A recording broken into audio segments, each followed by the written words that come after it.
Hello, everyone. Welcome to another one of our live streams. I can see people are joining in already.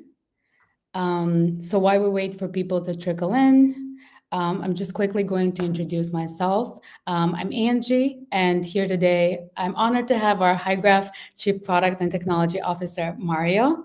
We'll give you a proper intro in a bit. Hi, Mario. How are you doing? Hi, I'm fine. Perfect. I mean, summer's coming back, so finally getting some sunlight and a little bit warmer weather now here. So all good? Yeah, we're both based in Berlin, and we'll be lucky to have another warm week coming up, this one and the next one. We have a little bit less than a month of summer left. But I do want to hear from everyone else where you're joining and watching us from. You can leave them in the comments below. And are you having any fun, any good snacks, any good drinks with you? I have a matcha latte. I'm at the office, so I got a matcha with some of my colleagues. We would love to hear where you're from as well. And while we allow for everybody to join in, and then we'll give you a proper introduction and get started with the session after.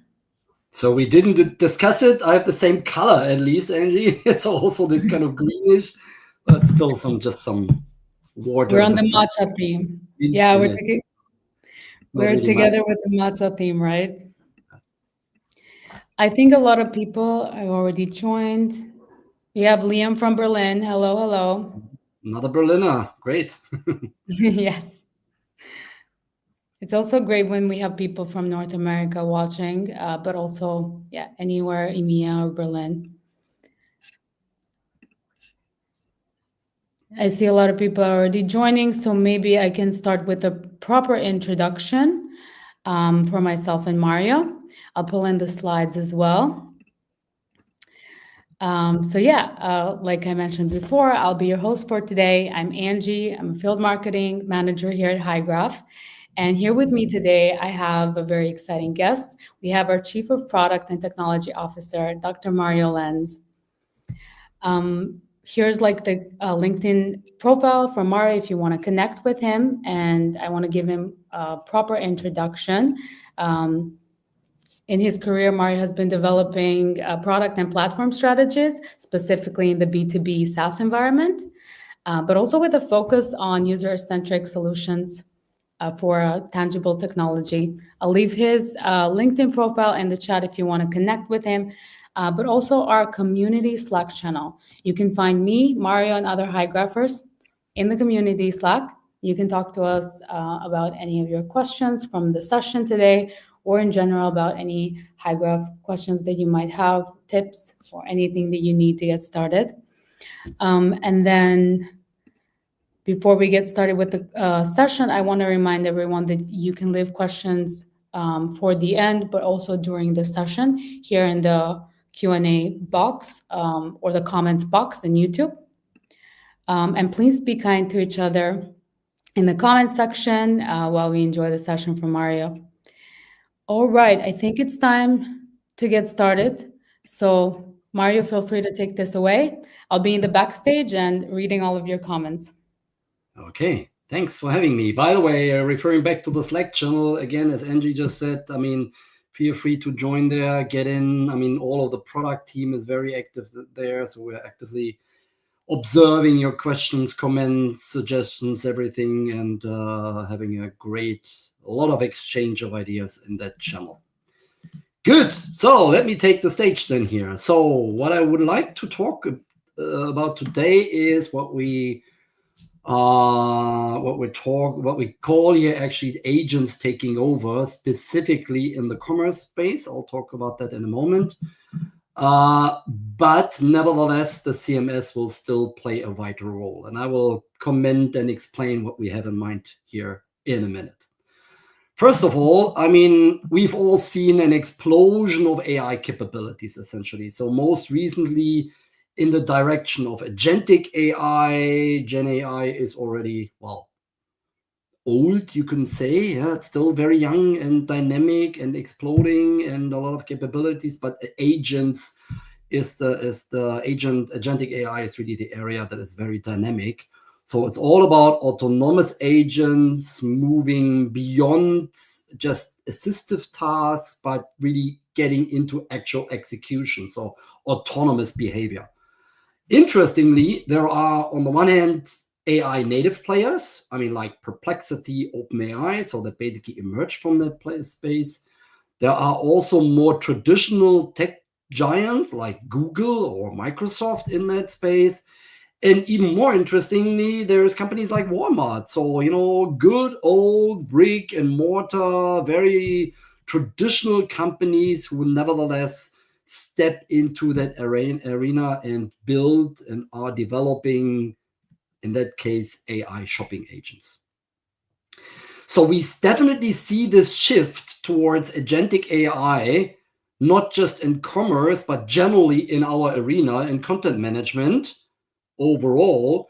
But for today, we really want to focus on the commerce area. So specifically the story, the specific needs, the specific aspects that I will try to shed some light on will be around commerce, even though it's probably very easy. And maybe we can have that in a discussion later on. I don't know whether there's any question around that. How it will also be more relevant, say, for other areas when it comes to content management, be it how do I create my landing pages, how do I personalize content, all of that. Okay, with that said, let me bring you a very practical, a real-world example, basically. So I just opened my ChatGPT last week or so, and I said, you know what? Hey, ChatGPT, I need a new pair of headphones. I prefer over-ear. I absolutely insist on great noise cancellation. I don't care so much about the brand. My budget is roughly $300, but I'm flexible in that. What do you have?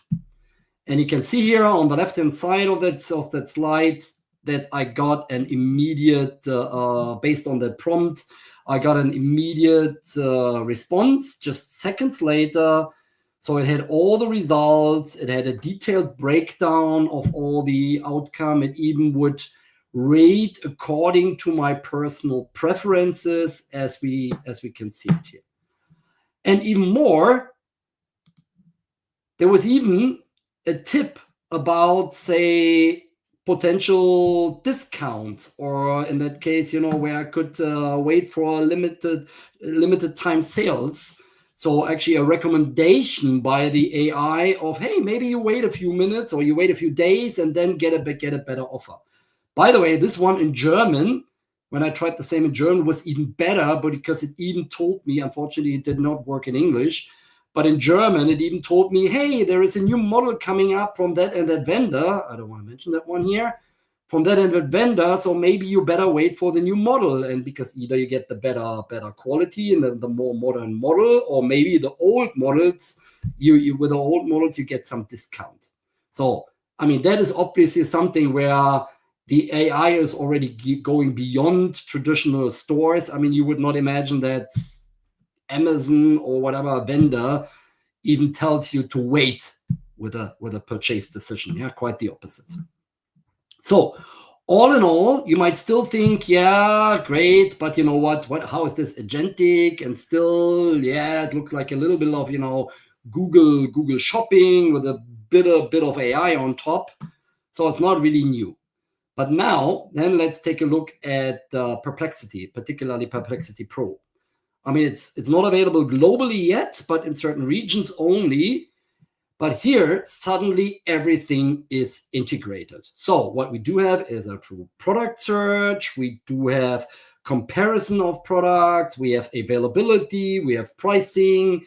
We have delivery in it. So I can even directly buy, buy with Pro. So it's like, Amazon buy with one click. So overall, it feels like it's Google search, it's Idealo, it's Amazon Prime, it's user recommendations all in one. And even more, it sits in my Perplexity app that sits on my private mobile phone directly in my pocket. And that mobile phone, that Perplexity AI, of course, knows a lot about me. It knows my preferences. It knows over time it will even learn more. It knows, where I'm living and how I'm living and the circumstances. We'll come to an example about that in a minute. So obviously, this is a big shift forward, and the idea of getting from here to actually buying the product, I think that is in automating that buying decision. That's a very, very small step. So it's definitely coming.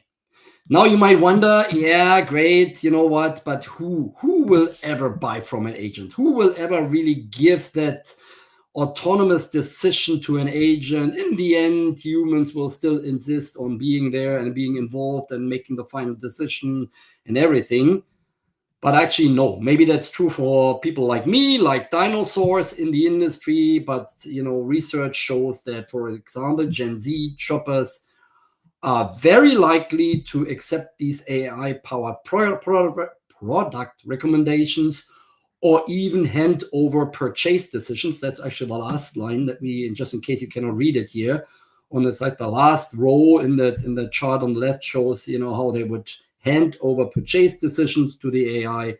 And you can see it's nearly 2/3 of them can totally imagine that this actually happens. So there is a shift going on, both on the technology side, all of a sudden it's possible, but also on the consumer side. So people assume this, people even accept that behavior and even demand that behavior.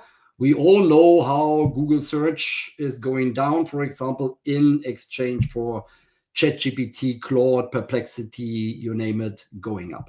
So it's definitely an emerging reality. However, with the example that I just had with the headphones, of course, that's still a very simple example. So yes, the headphone itself may be a very advanced, complex product, but still it's an isolated product. There is no more complex configuration needed. It's basically a product in a box.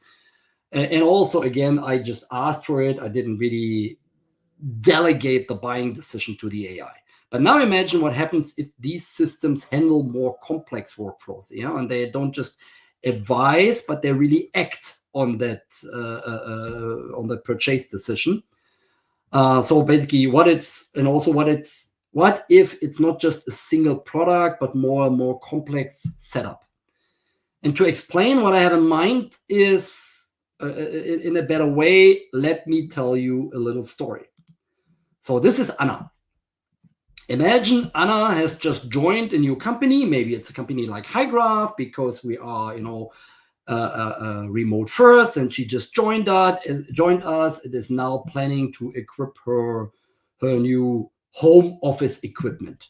And she has a certain budget that she's been given by the company. And now she's dreaming of, hey, I want an ergonomic chair because my old one is really outdated. I want some smart lighting, and most importantly, I want a smart monitor that also fits my ways of working, and it's proportioned so that it fits my desk and can sit next to my notebook and everything. So that's basically what she's dreaming of.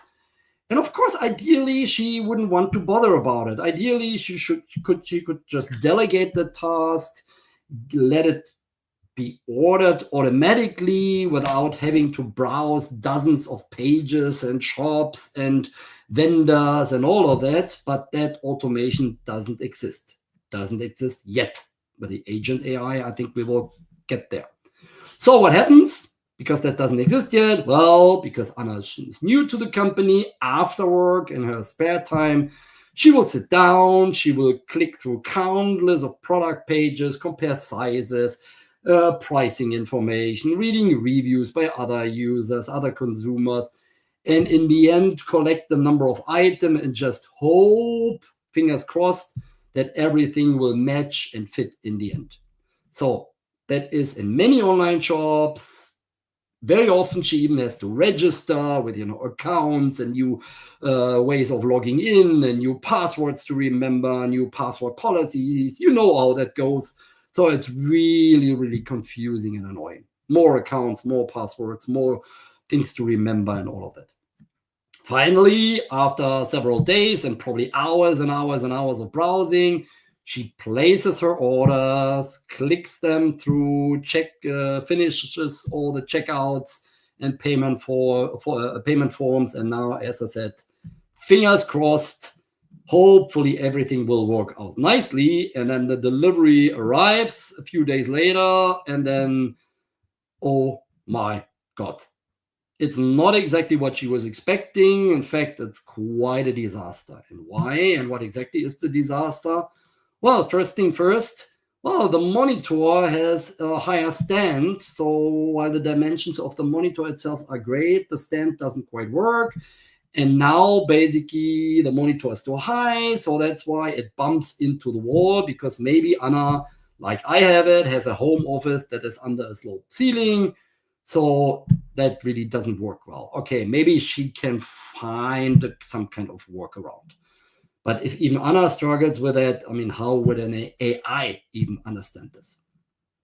Second, the smart lamp that she decided for came via a marketplace from China. That wasn't obvious when she ordered it. But now, for whatever reason, that comes with a UK plug, for example. Okay, of course, she could use an adapter and plug it in and use it as an interim, and it will work. And yeah, it's a kind of workaround for it. Yeah, mesh. Yeah, so yes, it will work, but it's not exactly nice. More important, more actually difficult is that the chair came with wheels for hardwood floors. But Anna, being a woman, and women always have cold feet, Anna loves her carpet. So, for warm feet and everything. And now these hardwood floor wheels just sink in, the chair moves. It's very hard to move the chair. Oof, Anna sighs. So kind of, she didn't have that in mind. She didn't think about it, because whatever context the AI was having or the shops were having and the personalization, they didn't know about her having a carpet in her home office. And worst of all, to top all of it, she's now over budget. So with all the shipping costs that have been added to the list, with VAT, with maybe different currency exchange rates, all of that, there was all a bit misleading. So now she's actually over budget, which is, of course, particularly annoying. I mean, it's her first job at the new company, and now she needs to go to her boss and tell him or her that she's over budget. I mean, that doesn't feel well. So Anna really feels annoyed. So probably she will pay for herself for this over budget, just to not have this embarrassing discussion with her boss. So, oh my God, all Anna wanted is to set up her own home office. I mean, she didn't want to become a professional interior designer. So what is so complicated about it? So with that little story, if we now take a step back, actually, what happens here and what are the actual root causes why Anna in our little story failed here? And there are three core reasons for it. One is, well, all this content that Anna has been browsing and looking for and reading and analyzing and comparing and all of that comes from unstructured catalogs, from PDFs, from legacy product information systems. It's inaccurate and misleading oftentimes. There are different systems also measuring differently, all of that. And most importantly, I would even say most of today's content has been optimized for nice, shiny, fancy, attractive front ends that are made for the human eye. I mean, just, we all know when you book a hotel, we all know these wide angle, wide camera lens photos and the marketing lingo. And then, on these wide angle photos, a 15 square meter room looks like a palace, just, because it's made that way on the website. So it's really, again, the structure, the content is being made to convince the human eye, and not so much to be machine readable for an AI. Secondly, Anna had to navigate a world of proprietary systems, siloed marketplaces, each of which with its own rules, logins, measurements, descriptions, feature descriptions, all of that, no central orchestration, no alignment, no coordination across all the different places.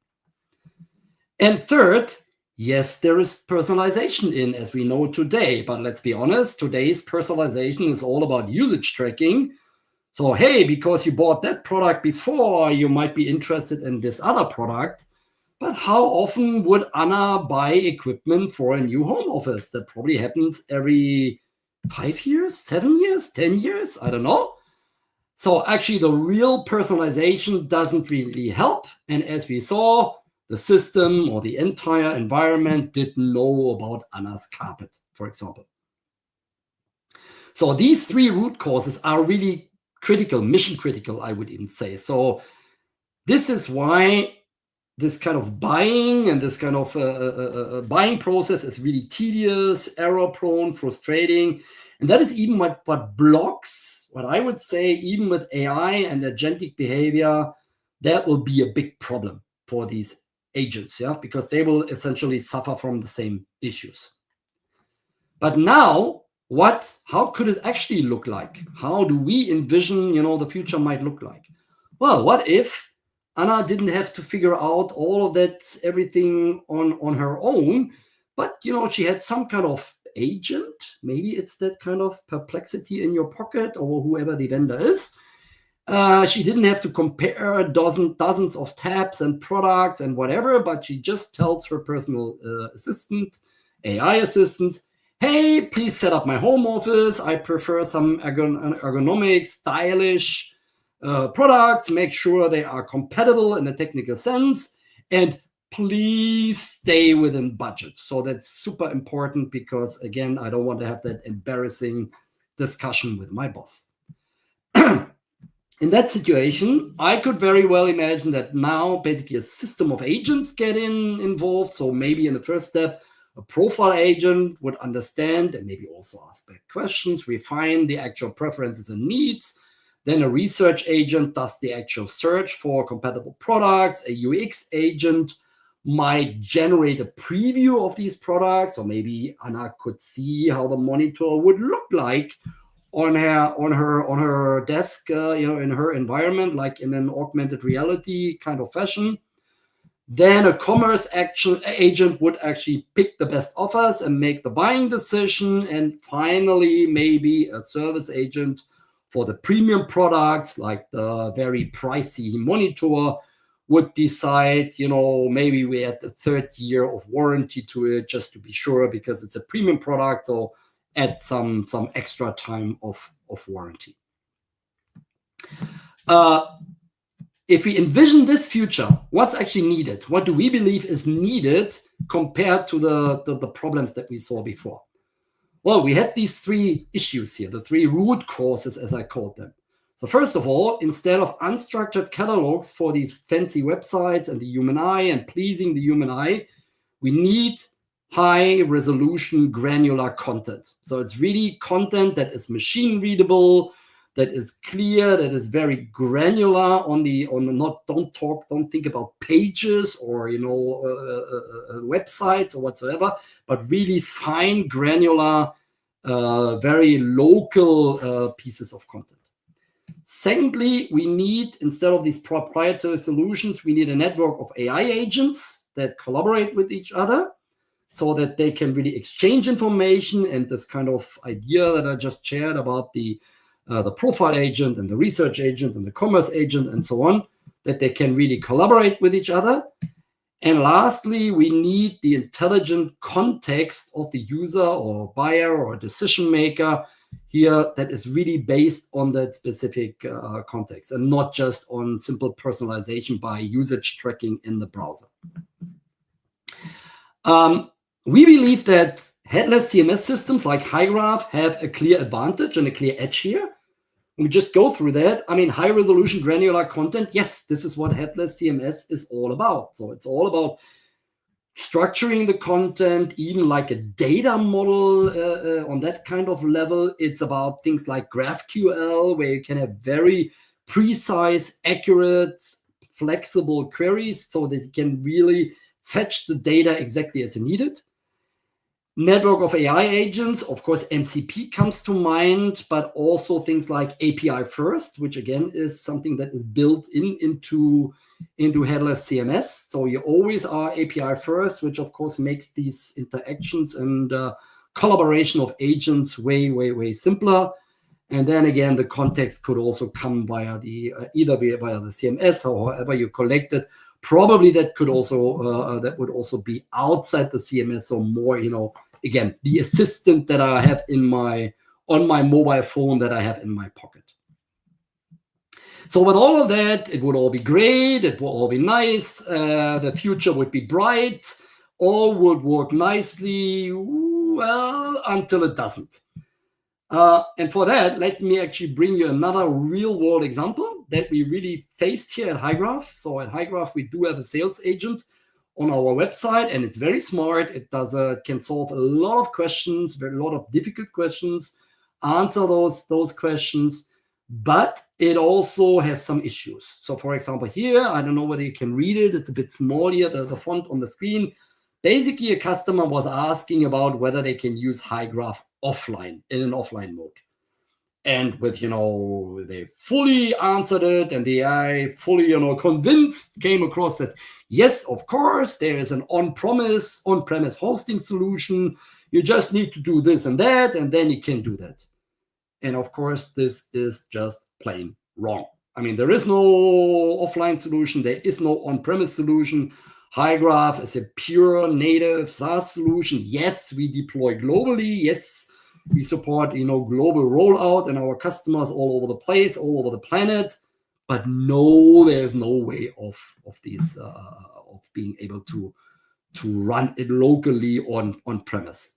So the underlying fundamental question is, if we, coming back to our idea here, if we give agents this level of autonomy, who sets the rules? Who checks compliance? Who stops agents when they are going in the wrong direction?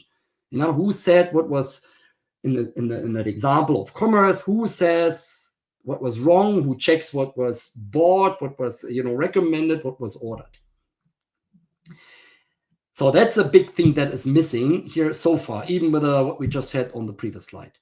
And this is, remember the title of this talk, we talk about orchestration particularly.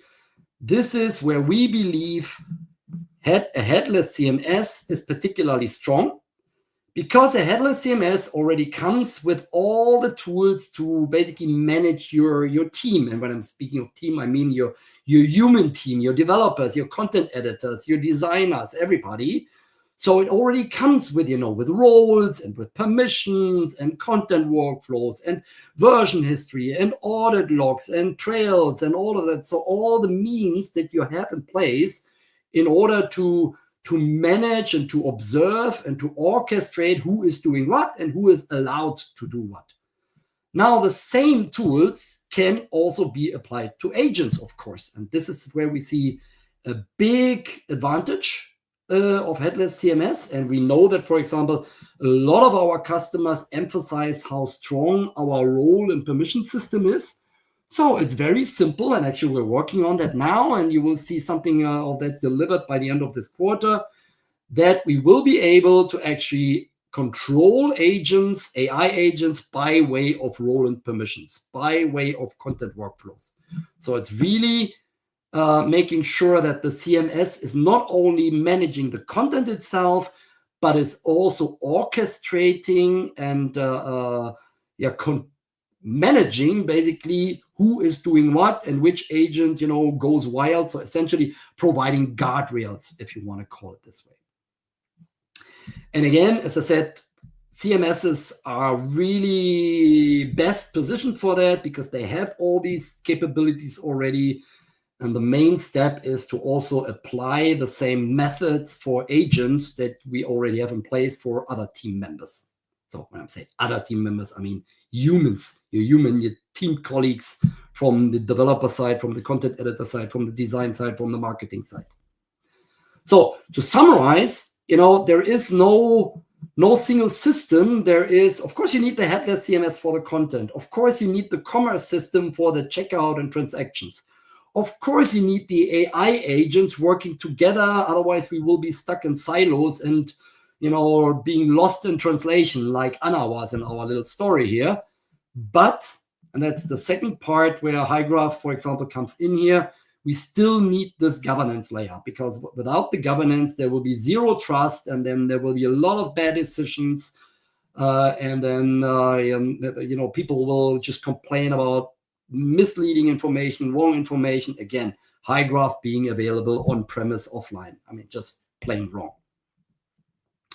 So this is exactly what we see is required. So in that sense, the content management system will kind of have two roles in that sense. It will really own the content, manage the content, deliver the content, but also manage the orchestration and provide the guardrails for the agents.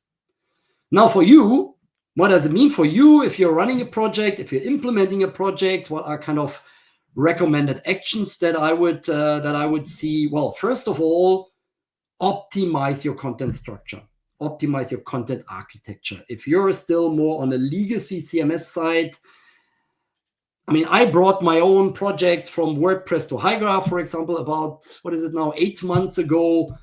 That's the way to go. Yeah, you have to be able to really work on granular, exact, precise, accurate content, and not on content that follows pages, because that's the way, it has been shown in the web browser. With ChatGPT and Perplexity, there might not even be a web browser anymore in between. Secondly, integrate all these relevant data sources so that we overcome this siloed approach and this problem with all the silos and the human user being lost in translation by bringing information from here and there and comparing sizes and comparing prices and all of that. So integrate it. HighGraph is very strong here with our federation, content federation approach. Other vendors have other tools, but make sure they are truly, truly integrated. It definitely needs an API first, maybe in the future, even an MCP first approach. Thirdly, implement the governance. That's what I just talked about on the previous slide. So, of course, my recommendation is implement governance via the CMS, because you already have all the tools, you already have all the means, but make sure basically you have the trust. You can ensure that the correctness of the data. Of course, that depends a little bit. If it's a simple blog post and you just translate it, maybe it's not that important. But we also have customers, for example, in the medical domain, in healthcare, and you can imagine for them it's mission critical that they are super, super accurate here, and they even use AI use also HighGraph to manage their terms and conditions, so even your contractual data. And obviously that needs to be to the point, and there must be no doubt about the correctness. And then I wouldn't say final step, but as a next step in the journey, now you're actually ready to roll out AI in all these controlled environments. Typically AI, as we will have it, will show up in your tool. So in that case, it's HighGraph, maybe whatever other tool you're using. Also your commerce solution will have these AI capabilities. But again, I think the other steps here before are prerequisite, because other than that, you are poised to run into big failures. I mean, everybody is making some fun now of, I don't name them now, but there have been some very popular vendors who decided, hey, we go all into AI and even replace all our customer success, only to roll back a few months later because it was just way too early and way too aggressive. Most importantly, because they didn't have the steps that I mentioned here before. Good. Actually, this is our way of thinking. This is what we believe. This is what, honestly, I personally believe. My main question about that is not so much does it happen, but more like how fast is it going to happen? Because obviously there will always be leaders and, going very fast. And then there are, I don't want to call them laggards, but people being a bit more slowly, maybe more traditional industries. But that's actually more the key question, not whether, but more when is that going to happen? And with that, Angie?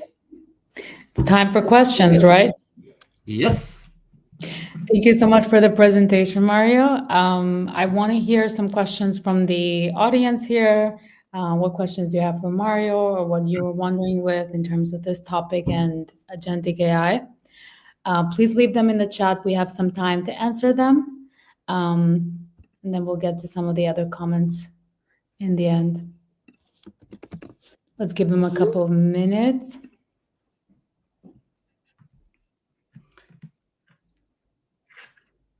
As I was hearing your presentation, I was wondering also, is Anna Gen Z or a millennial in her consumer behavior?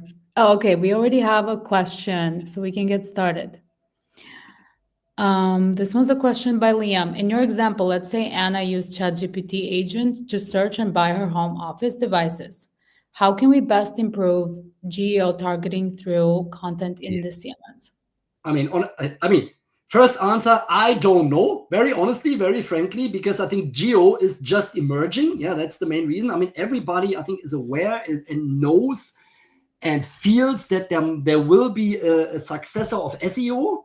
So there will be geo replacing SEO. Yeah, it's coming. The exact details are yet unknown, but there are some elements to it which you will need anyway. So it's definitely the level of granular content that I mentioned. There are things like improving the structure of content so that basically the LLM, essentially the AI, reading the content really can read it very clearly. And again, not hallucinate about high graph being available offline, And also there are additional elements that actually we are thinking about now. We don't have them yet. But we are thinking about in high graph that actually, whenever you're working in high graph, whenever you're creating your content and you're managing in high graph, additional information like SEO, but now for geo, GEO, is it GEO? I don't even know how to pronounce it. Basically enhancing the actual content entry with additional information that will help in terms of being found by ChatGPT, Perplexity, Claude, whatever you're using. Things like a Q&A section, for example. When you have a longer blog article, when you have a product, maybe you have a product data sheet. Why not auto-generate a Q&A session, Q&A section, so some question and answers that you then can automatically attach to your product. So in my example of my headphones in the very beginning, I don't know, there are some questions about how long does the battery last, or is it compatible with Apple devices or whatever. And that will, we believe that will improve geo a lot. But again, the final statement it's not finally decided yet. Yeah, it's just emerging. That would be a really nice feature. Yeah, that's also. Oh, right. And speaking of features, we have another question about that. I'm wondering. Yeah. Oh, yeah. Okay. So I think, this can be something that's coming up in the future, and we'll talk about more exciting updates, product updates, in a little bit that I want to plug in. Yeah, we do have a product update session, right? When we share what we are building right now. Geo is, for those of you who are active in product community space, product management space, is more on the discovery side. So we're investigating, we're finding out. Very honestly, we're not yet building it. But on the other hand, particularly with the examples that I just mentioned, honestly, they should be. First of all, you could do it yourself, yeah, with HighGraph, because you can model it and you can just create a model like this and a schema like this. But of course, we are also thinking about how can we even better support those kind of things. I'll leave a couple of minutes for a few more questions. Remember, you can put them in the chat here or any other comments that you might have. And in the meantime, I want to plug in that you can join the community Slack here and chat with us some more. And I want to invite Liam as well to join our community Slack and ask any questions there. Join us there, and also you can look up for the latest update. And maybe while we're waiting here, Angie, waiting for one or the other question, I can also bring one question that I basically, we don't see them here, but when we are discussing with customers that we hear a lot. So basically, the overarching question is, what will be the impact of the whole development basically for our website marketing website project, essentially, yeah. I mean, and everybody's seeing how Google search is going down, how even entire businesses already lost product market fit because of that whole development. Then, of course, people are concerned, particularly when they are more in traditional industries, not at the leading edge of technology. And my response here is, actually, you will see that happening. So you still need to think about, of course, the website is still there. Yeah, it's not really going away. I used to say TV is still there despite Netflix, yeah, but still the attention span went down because obviously Netflix takes away some time, and some people will not. I mean, my boys don't watch TV anymore; they just watch series. I do, but so it's still there, but it goes down. And we believe that the same will happen to websites. So that's why it's very, very important that customers, particularly when you're building these kind of projects, you do not take this kind of page-based approach of, hey, my primary goal is to create a shiny website that looks beautiful in my browser and can be navigated there. I mean, of course, it needs to be mobile, but even more so, it doesn't have to be mobile ready. It has to be AI ready. Yeah. So in the sense of my example of the headphone, how do I make sure that in that ChatGPT, I don't know where ChatGPT grabs the images from. Remember my example about the search for prompting for buying a pair of headphones. So make sure ChatGPT picks the right one here. So make sure your structure is in a way that it's easy for the AI to pick the right thing. And I think we have, a question about that. Yeah. How agents find this information. Yeah. And that is exactly what I just said. So I think it's all about structured content. It's about what the key benefits of a headless CMS. Any headless CMS, yeah. I mean, of course, I'm speaking for HighGraph, but the same is true for others. So where it's still a lot about basically the structure and the content, and they can really follow up and they can really understand what the structure is. There is also some emerging tech like LLM.text. Some of you may know in the audience here robots.text. So basically telling a search engine what and what not to index for search. Now there's a new thing coming up, LLMs.text, with a similar idea. Is it broadly adopted yet? Not exactly. Yeah, it's just emerging right now. Yeah, as we still see, yeah, indexed by search engine. Some AI still are based on top of search engines. So for example, OpenAI, ChatGPT very much uses Bing. So make sure you're there in Bing. But even then, it needs to understand that even when it found an article in Bing, it needs to understand the structure. So basically decompose what's on the website. Maybe I'm putting an extreme case here, and probably most of the audience will not remember, only dinosaurs like me. Some 20 years ago, everybody was crazy about Adobe Flash, and then basically Apple killed this, or Steve Jobs essentially killed it by not supporting it on the iPad, on the iPhone. That was the death of Flash. So basically an animation, everything in the browser, but that would have been, if you do this, that's impossible for an AI to actually, extract the content. So it's emphasizing user experience, the human eye, but giving up readability for an AI. And that's what will make it worse. And then there will be a lot of misinformation and wrong data, wrong images, yada, yada, yada, all of that. So that's definitely the worst thing to go. So I can understand that content infrastructure is like really a key tool to optimize your content and products for like Absolutely. the agent. Absolutely. Thank you for the questions in the chat. We have a few more minutes, just a few more minutes. So if you still have any questions, leave them below and we'll answer. But I want to take a moment to just plug in what's coming next, because we do have a very exciting lineup of events. Particularly next week, we have a quarterly product update with two of our PMs, Daniil and Fabian, and they have updates for both editors and developers, really exciting ones. So I'm looking forward to this one next week, Thursday. And AI. And AI. So I'll be live with Daniil and Fabian, and we'll be talking about some exciting updates.